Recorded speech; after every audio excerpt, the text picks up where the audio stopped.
Google is announcing the Pixel 9, Pixel 9 Pro, Pixel 9 Pro XL, Pixel 9 Pro Fold, Pixel Watch 3, and Pixel Buds Pro 2 on August 13th.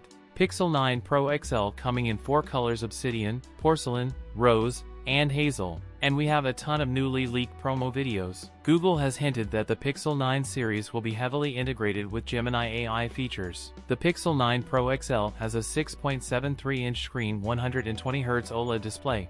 The Pixel 9 Pro and Pro XL will have a 50-megapixel main camera, a 48-megapixel ultra-wide, and a 48-megapixel telephoto, 50-megapixel selfie camera. Another video also see that Pixel 9 Pro XL real live camera testing, and you can zoom high as 30x. Pixel 9 Pro XL powered by Tensor G4 chip has one 3.10 GHz prime core, 3 2.6 GHz performance cores, and 4 1.95 GHz efficiency cores with 16 GB of RAM, and start at 128 GB of storage. Google is adding native support for satellite messaging to Android OS this year with Android 15. The Pixel 9 family and the next-gen foldable is the first to support Android's native satellite implementation. The Pixel 9 Pro XL will have a 5060 mAh battery. The new 45W Google charger will be launched alongside the Pixel 9 series. Pixel 9 series also giving 7 years of OS and security updates. It seems that Google may take a new approach with the Pixel 9 series by launching 3 device models at once. That's it for today's video. If you enjoyed it, don't forget to like, comment, and subscribe for more content. Thanks for watching, and I'll see you in the next one.